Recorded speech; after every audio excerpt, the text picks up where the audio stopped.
जय हिंद साथियों, आप लोग कैसे हैं। उम्मीद करता हूं कि आप लोग बहुत ही बढ़िया होंगे। ठीक है, तो आज की इस वीडियो में हम लोग क्लास 12th के साइकोलॉजी यानी मनोविज्ञान के ऑब्जेक्टिव इस वीडियो में कंप्लीट करने वाले। तो इस वीडियो में हम आपको 48 ऑब्जेक्टिव को याद करवाएंगे। तो आप लोग को वीडियो को शुरू से अंत तक बने रहना है। ठीक है, ऐसे तो हम कहें तो सभी काम आपको ऑब्जेक्टिव करवाने वाले हैं, तो आप लोग शुरू से अंत तक बने रहिए। सभी सभी विषय का आपको हम करवाएंगे। ठीक है, इस वीडियो में आपको 48 ऑब्जेक्टिव याद करवा देंगे। इस वीडियो को आपको ध्यानपूर्वक से सुनना, और ये आपको 2025 बोर्ड परीक्षा के लिए आपको इम्पोर्टेंट रहने वाला है। यहाँ से आपको ऑब्जेक्टिव बार बार के आपको पूछे जाएंगे, जो कि आपको 100% वीवीआई भी रहने वाला है। ठीक है, इसी बार आपको ऑब्जेक्टिव देखने को नहीं मिलने वाला है, इसलिए आप लोग जरूर शुरू से अंत तक बने रहिएगा, और इसका आंसर भी कमेंट बॉक्स के अंदर जरूर बताइएगा। आप लोग प्रयास करिएगा कि इस वीडियो को अपने दोस्तों या अपने भाई बहन के पास जरूर इस वीडियो को शेयर कर दिएगा। व्हाट्सएप ग्रुप के पास, टेलीग्राम ग्रुप के पास, या तो आप फेसबुक ग्रुप के पास शेयर कर सकते हैं। ठीक है, और चैनल को भी सब्सक्राइब कर लीजिएगा। चलिए तो स्टार्ट करेंगे, ज़्यादा विलम्ब ना करेंगे।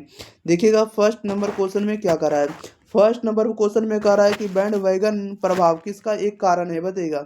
वर्ड बैंड वैगन जो है प्रभाव किसका कारण एक है। ये कारण जो आपको समूह समूह ध्रुवीकरण का कारण है। Right answer option number C हो जाएगा। ठीक है, बैंड वैगन प्रभाव एक किसका कारण होगा, तो समूह ध्रुवीकरण का कारण है। राइट आंसर आपका सी हो जाएगा। नेक्स्ट क्वेश्चन ले लेते हैं। क्वेश्चन नंबर देखिएगा अगले number, question number second number आप लोगों के बीच आ चुका है। ओके, चलिए इसका आंसर आप लोगों के बीच आ गया, बताइएगा क्या होगा इसका सही जवाब। 2 नंबर में कह रहा है कि अपने संबंधियों से बातचीत करने में किस दूरी का उपयोग किया जाता है, तो ये भी क्या है, तो आपको व्यक्तिगत दूरी का राइट आंसर ए हो जाएगा। 3 में कह रहा है निम्नलिखित में कौन सामाजिक प्रभाव का सबसे अप्रत्यक्ष प्रारूप होता है, तो वहाँ प्रत्यक्ष प्रारूप होता है आपको अनुरूपता के द्वारा होता है। राइट आंसर ए हो जाएगा। क्वेश्चन नंबर 4 का रहा है कि समूह संरचना का तात्पर्य है, तो समूह संरचना का जो तात्पर्य होता है आपको समूह का आकार से, समूह की प्रभावशीलता से, और समूह का लक्ष्य से, सभी से होता है। राइट आंसर आपका डी होएगा, इनमें से सभी से। क्वेश्चन नंबर देखिएगा 5 नंबर की ओर। 5 नंबर में देखिए क्या करा है। 5 में करा है कि निम्नलिखित में से कौन सामाजिक प्रतिबल है। निम्नलिखित में कौन जो है सामाजिक प्रतिबल है। राइट आंसर आप लोग बताइएगा क्या हो जाएगा, तो सामाजिक प्रतिबल जो होगा आपको क्या होगा, तो विवाह विच्छेद। राइट आंसर डी हो जाएगा। क्वेश्चन नंबर 6 में कह रहा है कि एक सामाजिक समूह की संरचना के लिए कम से कम कितने सदस्यों की आवश्यकता होती है, तो 2 सदस्यों की। राइट आंसर ये हो जाएगा। क्वेश्चन नंबर 7 में कह रहा है कि सामाजिक समूह के निम्नलिखित प्रकार के में सर्वाधिक एकता होती है। निम्नलिखित प्रकार में सर्वाधिक एकता होती है, तो सर्वाधिक एकता किसमें होगी, तो अंतः समूह में। राइट आंसर ये हो जाएगा। क्वेश्चन नंबर देखिएगा 8 नंबर की ओर। 8 नंबर में क्या करा देखिएगा। 8 नंबर में कह रहा है कि समूह ध्रुवीकरण के संप्रत्यय का प्रतिपादन किसके द्वारा किया गया है, तो यह किया गया आपको ये किया गया आपको किसके द्वारा, तो मोस्कोविसी एवं फ्रीजर के द्वारा। Okay, right answer option number C हो जाएगा। क्वेश्चन नंबर 9 में कह रहा है कि उच्चतम संगठित समूह है। उच्चतम संगठित समूह कौन होगा, तो सेना होगा। राइट आंसर सी हो जाएगा। क्वेश्चन नंबर 10 में कह रहा है विश्वविद्यालय एक उदाहरण है, तो विश्वविद्यालय एक उदाहरण होगा, औपचारिक समूह का होगा। राइट आंसर बी हो जाएगा। Question number 11। 11 नंबर में देखिए क्या करा है। 11 नंबर में कह रहा है कि दूसरों की उपस्थिति में लोग कभी कभी अधिक गलतियां करते हैं, अधिक गलतियां करते हैं। ठीक है ना, और साथ ही साथ निष्पादन निष्पादन पर दूसरों की उपस्थिति का यह खराब प्रभाव कहलाता है, तो यह खराब प्रभाव क्या कहलाएगा, तो सामाजिक अवरोध। राइट आंसर सी हो जाएगा। नेक्स्ट क्वेश्चन ले लेते हैं। क्वेश्चन नंबर देखिएगा 12 नंबर की ओर। चलिए 12 नंबर में देखिए क्या कर रहा है। चलिए 12 नंबर का आप लोग को थोड़ा बताना इसका आंसर सही जवाब। ठीक है ना, चलिए 12 नंबर में कह रहा है कि विद्यार्थी को महाविद्यालय में निर्धारित ड्रेस में जाना, खेल के मैदान में खेल के नियमों को अपनाना आदि उदाहरण होगा। यदि जो है किसका उदाहरण होगा, तो अनुरूपता का उदाहरण होगा। राइट आंसर आपका बी हो जाएगा। 13 में कह रहा है निम्न में कौन जो समूह संरचना का तत्व नहीं है, तो समूह संरचना का तत्व नहीं होगा, तो अनुमान। राइट आंसर डी हो जाएगा। क्वेश्चन नंबर 14 में कह रहा है कि किसने समूह को 2 वर्गों में, प्राथमिक समूह और गौण समूह में बांटा है, तो राइट आंसर आपका सी हो जाएगा, कुले महोदय ने बांटा है। नेक्स्ट क्वेश्चन लेते हैं। क्वेश्चन नंबर देखिएगा 15। 15 नंबर में कह रहा है कि चाटुकारिता, पारस्परिकता तथा बहु अनुरोध प्रविधियां हैं। ये जो प्रविधियां ये किसकी है, तो राइट आंसर आपका बी हो जाएगा, अनुपालन के हैं। क्वेश्चन नंबर 16 कह रहा है कि समूह निर्माण की किस अवस्था में अंतर समूह द्वंद्व होता है, बताइएगा। कह रहा है समूह निर्माण की किस अवस्था में अंतर समूह द्वंद्व होता है, तो 16 का राइट आंसर आपका बी हो जाएगा, हो हंगामा की अवस्था में। नेक्स्ट क्वेश्चन लेते हैं। क्वेश्चन नंबर देखिएगा आप लोग 17 नंबर की ओर। 17 नंबर में कह रहा है कि धर्म किस तरह के समूह का उदाहरण है, बताइएगा। धर्म किस तरह के समूह का उदाहरण है? तो राइट आंसर आपका ये हो जाएगा प्राथमिक समूह का। 18 नंबर में कह रहा है किसी शिक्षक द्वारा अपने छात्र को आदेश देना उदाहरण है। ये उदाहरण होगा आज्ञा पालन का। राइट आंसर आपका सी हो जाएगा। नेक्स्ट क्वेश्चन लेते हैं। क्वेश्चन नंबर देखिएगा 19 नंबर की ओर। 19 नंबर में कह रहा है कि निम्नांकित में किसे एक समूह की विशेषताओं में नहीं रखा जा सकता है? तो नहीं रखा जा सकता आपको राइट आंसर आपका सी हो जाएगा। समूह में सदस्यों में अंतर निर्भरता होती है। Right answer option number C हो जाएगा। 20 नंबर में कह रहा है कि निम्नलिखित या निम्नांकित में किसमें सदस्यों में पूरा कौशल होता है? सदस्यों में पूरा कौशल होता है तो right answer option number B हो जाएगा, दल में होता है। नेक्स्ट क्वेश्चन लेते हैं। क्वेश्चन नंबर देखिए 21 नंबर की ओर। 21 में कह रहा है कि निम्नांकित में से किसका समूह निर्माण में योगदान नहीं होता है? समूह निर्माण में योगदान नहीं होता तो आत्मसम्मान का राइट आंसर सी हो जाएगा। क्वेश्चन नंबर देखिए 22 कह रहा है किसी समूह में यदि समग्रता बहुत अधिक मात्रा में बढ़ जाती है तो उसका क्या परिणाम होता है? बताइएगा। तो उसका क्या परिणाम होता है? राइट आंसर ये हो जाएगा, समूह सोच की उत्पत्ति होती है। राइट आंसर ये हो जाएगा। क्वेश्चन नंबर देखिएगा 23 नंबर की ओर। 23 नंबर में कह रहा है कि सामाजिक श्रमाभियानम के संदर्भ में कौन सा कथन गलत है? तो 23 का राइट आंसर आपका बी हो जाएगा, इसमें निष्पादन श्रेष्ठ हो जाता है। ये बात गलत है। क्वेश्चन नंबर 24 में कह रहा है सामाजिक प्रभाव की कौन सी एक प्रक्रिया नहीं है? कौन सी एक प्रक्रिया नहीं है? तो सामाजिक श्रमावनम। ओके, राइट आंसर आपका डी हो जाएगा। क्वेश्चन नंबर देखिए 25 में करा कि सामाजिक प्रभाव का कौन सबसे स्पष्ट एवं प्रत्यक्ष प्रारूप होता है?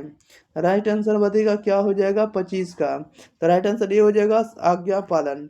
26 में करा कि प्राथमिक समूह को किसने प्रस्तुत किया है? प्राथमिक समूह को किसने प्रस्तुत किया था? कूले ने। राइट आंसर बी हो जाएगा। क्वेश्चन नंबर 27 में करा किसने गौण समूह को इस प्रकार परिभाषित किया है कि वैसे समूह जो घनिष्ठता से रहित अनुभव प्रदान करते हैं उन्हें ही गौण समूह कहते हैं। इस कथन को जो है किसने दिया है? तो आपको ऑप्शन नंबर सी हो जाएगा, ऑकबर्न और निमकॉफ ने दिया। राइट आंसर सी हो जाएगा। क्वेश्चन नंबर 28 में कह रहा है कि औपचारिक समूह का उदाहरण है। औपचारिक समूह का उदाहरण है तो राइट आंसर ये हो जाएगा, लोक उपक्रम हो जाएगा। 29 में कह रहा है निम्न में से कौन छवि निर्माण की प्रक्रिया में सम्मिलित नहीं है? छवि निर्माण की प्रक्रिया में सम्मिलित नहीं है तब भूमिका निर्वाह नहीं है। ओके, क्वेश्चन नंबर देखिएगा आप लोग 30 नंबर में कह रहा है एकाकी परिवार की संरचना कैसी होती है? एकाकी परिवार की संरचना कैसी होती है? राइट आंसर बताइएगा। तो ये आपको सरल होती है। राइट आंसर ये हो जाएगा। नेक्स्ट क्वेश्चन लेते हैं। क्वेश्चन नंबर देखिएगा अगले नंबर।